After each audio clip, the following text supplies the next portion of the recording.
하나님의 말씀 마태복음 20장 17절에서 23절 말씀. 예수께서 예루살렘으로 올라가려 하실 때에 12 제자를 따로 데리고 길에서 이르시되 보라, 우리가 예루살렘으로 올라가노니 인자가 대제사장들과 서기관들에게 넘겨지매 그들이 죽이기로 결의하고 이방인들에게 넘겨주어 그를 조롱하며 채찍질하며 십자가에 못 박게 할 것이나 제3일에 살아나리라. 그때에 세베대의 아들의 어머니가 그 아들들을 데리고 예수께 와서 절하며 무엇을 구하니 예수께서 이르시되 무엇을 원하느냐 이르되 나의 이 두 아들을 주의 나라에서 하나는 주의 우편에 하나는 주의 좌편에 앉게 명하소서. 예수께서 대답하여 이르시되 너희는 너희가 구하는 것을 알지 못하는도다. 내가 마시는 잔을 너희가 마실 수 있느냐? 그들이 말하되 할 수 있나이다. 이르시되 너희가 과연 내 잔을 마시려니와 내 좌우편에 앉는 것은 내가 주는 것이 아니라 내 아버지께서 누구를 위하여 예비하셨든지 그들이 얻을 것이니라. 아멘. 할렐루야. 반석 성도 여러분, 오늘 걸어간 주일을 통해서 주님을 만나는 가장 행복한 예배가 되기를 바랍니다. 오늘 말씀 여러분 끝까지 잘 들으시고 정말 여러분들의 신앙 생활이 환하게 열리는 축복의 시간이 되었으면 좋겠습니다. 우리가 예수를 믿는다는 사람들은 그 예수를 전하기도 하고 믿는다 그렇게 말합니다. 예수를 믿는다는 것은 우선은 그를 잘 알아야 잘 믿게 되는 것이죠. 모르고 그냥 믿는다는 것은 맹신과 같은 것이죠. 그래서 과연 나는 예수를 잘 알고 믿느냐, 오늘 주제가 그런 것입니다. 우리가 예수를 잘 안다면 그 예수가 좋아서 그 예수와 한시도 떨어져 살 수가 없습니다. 왜냐하면 그 예수는 온전하신 분이기 때문에 그렇습니다. 사랑으로 온전하신 분이십니다. 거룩으로 온전하신 분이십니다. 진리로 온전하신 분이십니다. 능력으로 온전하신 분입니다. 생명으로 온전하신 분입니다. 이 세상에 예수 같은 분이 없는데요. 가장 사람으로 치면 세상에서 최고로 매력적인 분이 누구냐? 예수 그리스도이십니다. 그런데 그 주님과 떨어져 살고 싶겠습니까? 세상에서 최고로 매력적인 분이 주님이신데 그 주님과 한시도 떨어져 살고 싶지 않을 것입니다. 그런데 어떤 성도들은 일주일 내내 기도와 말씀을 통해서 주님을 만나지 않고도 잘 삽니다. 그러면 이것이 정말 예수를 잘 아는 삶일까요? 하는 것입니다. 그래서 우리가 주님과 멀어질수록 우리는 진리와 멀어지고, 주님과 멀어질수록 우리는 거룩과 멀어지고, 주님과 멀어질수록 우리는 생명의 삶으로부터 멀어지는 것입니다. 그래서 성경은 쉬지 말고 기도하라, 주야로 하나님의 말씀을 묵상하라 이렇게 권면합니다. 시간 개념이 아닙니다. 예수와 한시도 떨어져 살지 말아라, 그 뜻이라는 것을 여러분 아시면 좋겠습니다. 그래서 주님을 떠나는 즉시 내 삶은 진리가 될 수가 없고, 주님을 떠나는 즉시 내 삶은 생명이 아니고 평안이 아니라는 것입니다. 그래서 갈라디아서 2장 20절에 믿음은 곧 나는 죽고 내 안에 예수로 사는 것이다 이렇게 말씀하고 있는 것입니다. 여러분, 내가 믿는 이 예수를 내가 얼마나 잘 알고 있습니까? 오늘 본문에도 누구보다도 하나님을 잘 안다는 두 부류의 사람들이 소개되고 있습니다. 한 부류는 대제사장과 서기관들입니다. 대제사장과 서기관, 대제사장은 늘 성전에 사는 사람들입니다. 누구보다도 하나님을 잘 안다는 사람들이 대제사장이고, 서기관은 오늘날 말하면 신학 교수들입니다. 누구보다도 하나님을 잘 안다는 사람들이 육체를 입고 오신 하나님이신 주님을 알아보지 못하고 그 예수를 십자가에 죽이기로 작정을 하고 있는 모습을 오늘 본문 속에서 보여주고 있습니다. 또 한 부류는 12제자입니다. 세베대의 부인인 살로메가 두 아들 야고보와 요한을 데리고 주님의 나라 임할 때에 한 아들은 오른쪽에 한 아들은 왼쪽에 좀 앉혀주세요 하니까 옆에 있는 나머지 10제자들도 막 분개하는 그런 내용이 기록이 되어 있습니다. 누구보다도 주님의 하늘나라의 말씀을 많이 들은 제자들이 하늘나라는 자기를 낮추는 자가 큰 자라는 이 하늘나라에 대해서 누구보다도 잘 알아야 되는데 모르고 있다는 말씀이지요. 이런 내용을 보면 우리나라 속담 하나가 생각이 납니다. 등잔밑이 어둡다는 속담이지요. 이 뜻은 어느 것보다 밝아야 할 등잔밑이 오히려 다른 것보다 더 어둡다는 뜻입니다. 이 말씀을 오늘날 적용해 보면 누구보다도 교회에 오래 다녔고 말씀을 잘 안다는 사람들이 오히려 주님을 잘 모르고 하나님의 나라를 잘 모른다는 말씀이지요. 그래서 여러분 오늘 제목을 잡았습니다. 등잔밑을 밝히라, 이런 제목으로 함께 은혜를 나누려고 합니다. 그러면 이 등잔밑을 어떻게 밝힐 수가 있을까요? 내가 오늘날 교회를 많이 다녔는데 가만히 생각해 보니 주님에 대해서 아는 것도 별로 없고 또 하늘나라에 대해서 아는 것도 별로 없는 것 같다면 바로 내가 등잔밑이죠. 이 어두운 등잔밑을 어떻게 하면 밝힐 수가 있을까요? 하는 것이죠. 첫째는 기름을 채워야 합니다. 여러분, 등잔밑이 어떤 곳일까요? 오늘 본문에 의하면 바로 영적 세계입니다. 예수를 믿어도 육적인 세계는 환한데 영적 세계는 캄캄한 것입니다. 수십 년 교회를 다녀도 영적 세계가 열리지 않으니 말은 주님이 살아계십니다 해놓고는 삶에는 전혀 살아 움직이시는 주님을 경험하지 못하니 주님에 대해서 알지 못하고 또 하늘나라가 어떤 세계인지를 잘 모르는 것입니다. 늘 보는 것이 세상 나라요, 사람 쳐다보고 사니 사람의 도리나 세상 가치는 박지만 하늘나라 가치에 대해서 잘 모르는 것입니다. 그래서 예배가 얼마나 귀중한 축복인지 잘 몰라서 예배를 소홀히 하고 말씀의 가치를 잘 모르니 말씀보다 돈을 더 의지하고 기도 시간이 얼마나 귀한지를 잘 모르니 기도의 삶을 찾아볼 수가 없는 것입니다. 일주일 내내 한 10분 정도 시간을 내서 기도할 시간도 없이 살아간다는 것은 하늘나라의 가치를 모르고 주님을 모른다는 뜻이지요. 그래서 이렇게 신앙생활을 하고 있다면 내 신앙생활은 바로 등잔밑이 어두운 것과 같은 것입니다. 등잔밑, 즉 영적 세계가 밝아지려면 먼저 할 일이 있습니다. 성령의 기름을 먼저 채워야 합니다. 마태복음 25장에 보면 거기 10처녀의 비유가 나옵니다. 슬기로운 5처녀, 미련한 5처녀, 처음에는 다 기름을 가지고 등불을 켰습니다. 그런데 신랑이 더디 오니까 기름을 준비하지 아니했던 미련한 5처녀들은 그만 등불이 가물가물하게 꺼져가고 어두우니까 신랑이 올 때 신랑을 맞이할 수가 없었더라는 내용이지요. 그래서 여러분, 기름이 떨어지면 이렇게 주님을 만날 수가 없습니다. 어두워지니까, 영적 세계가 어두워지니까요. 그래서 기름이 떨어지면 나타나는 현상이 있습니다. 말씀이 즐겁다가 점점점 말씀이 지루해지기 시작하고요.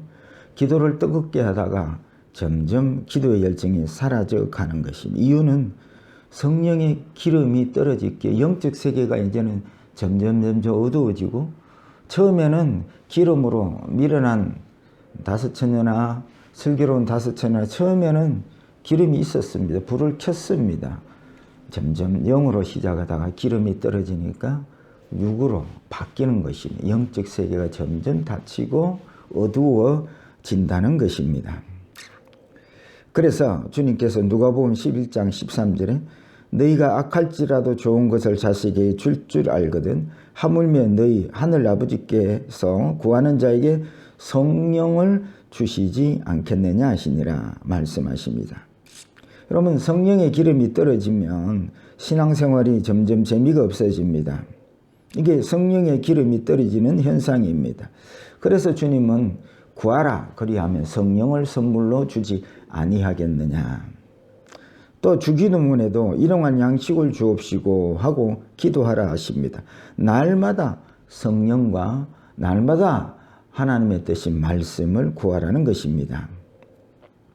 이렇게 하늘나라를 사는데 필요한 성령과 말씀을 구하라고 기도하라 했더니 엉터리로 해석해서 이방인들이 구하는 뭘 먹을까 입을까 이걸 늘 구하는 것입니다.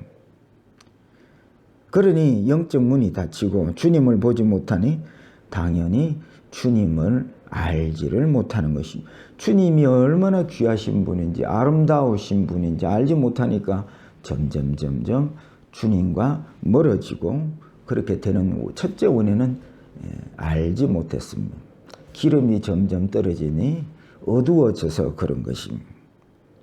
여러분, 오늘 예배 시간에 주님이 일하시고 움직이심이 여러분 보이십니까?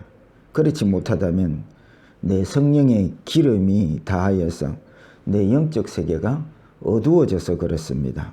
여러분, 다시 기도의 삶과 말씀의 묵상 삶을 통해서 다시 기름을 채우는 여러분들이 되시기를 축복합니다. 두 번째입니다. 성령의 불을 붙이라는 것입니다. 기름이 준비되었다 할지라도 기름에 불을 붙여야 밝아지지 않겠느냐 하는 것입니다. 주님을 모시기는 했는데 주님으로 살 줄을 모르는 것입니다. 성령을 모셨는데 성령으로 살 줄을 모르는 것입니다. 예수 생명을 선물로 받았는데 예수 생명으로 살 줄을 모른다는 것입니다. 좋은 슈퍼컴퓨터를 선물로 받았는데 컴퓨터를 사용할 줄을 모르는 것입니다. 제자들이 주님의 제자가 되었는데 이제 자기들 스스로 십자가를 지고 주님 가신 길을 가야 하는데 그렇지 못하고 주님이 십자가를 지고 죽은 뒤에는 그냥 제자들이 다들 고향으로 내려가 버리고 말았다는 것입니다. 우리가 처음 예수를 믿고 주를 영접하기는 했는데 그 주님으로 성령으로 살지 못하고 늘 내가 주인된 삶을 여전히 살고 있다면 이는 주님을 내 마음에 모셔놓고도 주님으로 살 줄을 모른다는 뜻입니다. 제자들이 그랬습니다. 그런데 이 제자들도 드디어 주님으로 사는 그러한 영적 세계가 열린 때가 언제냐면 오순절날 성령의 강림, 성령의 불이 저들에게 임할 때에 성령의 불이 붙여질 때 드디어 영적 세계가 열리고 드디어 주님 가신 길이 보이고 드디어 살아계신 주님이 저들의 진정한 주가 되심이 보이기 시작한 것입니다. 그래서 주님을 만나고 영적 세계가 열리니 그 가치가 보이니까요. 그래서 주님의 증인이 되는 삶을 살게 되는 것이죠.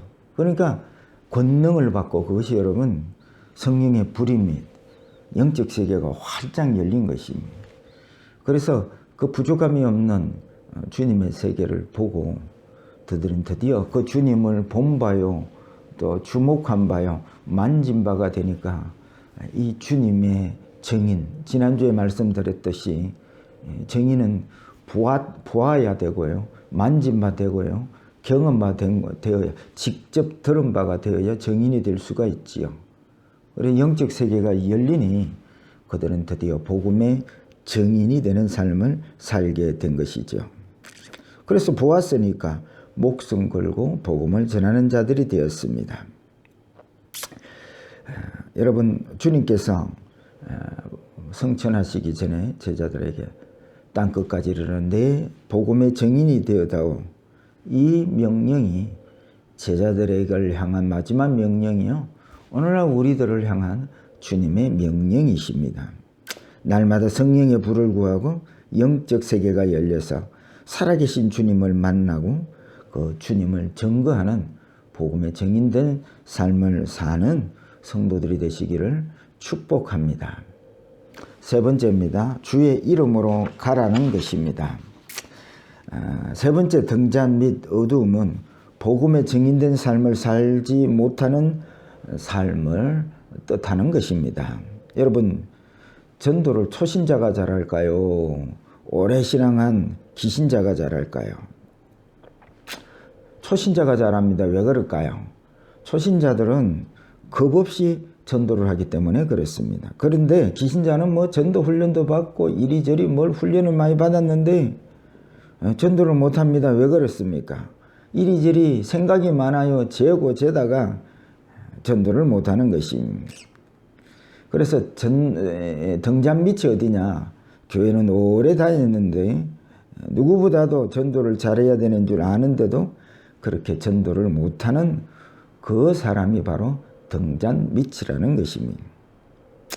하늘나라가 열리면 하늘나라 풍성함을 보고 주님을 늘 만남으로 부족함이 없는 삶을 경험하게 되어 있습니다.